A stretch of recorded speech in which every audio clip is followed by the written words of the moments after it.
10টা টাকা নিলাম। কানে কথা যায় না নাকি? শুনেছি। কেন নিলাম? শুধবে না? শুধিয়েছি কখনো?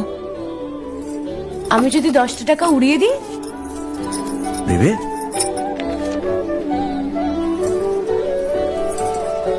আমি তবে যাই।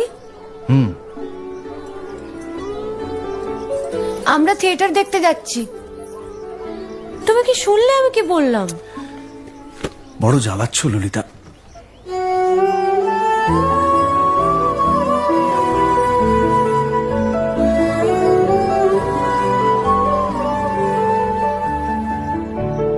কি হয়েছে? আমরা সবাই থিয়েটার দেখতে যাচ্ছি। আমরা বলতে? আমি, কালী, চারু। চারুকে চেনো? ওই যে পাড়ার মোড়ের বাড়ির আমার বন্ধুর ব্রাহ্মবাড়ি। হ্যাঁ, ওই চারু, চারুর মা আর ওর মামা।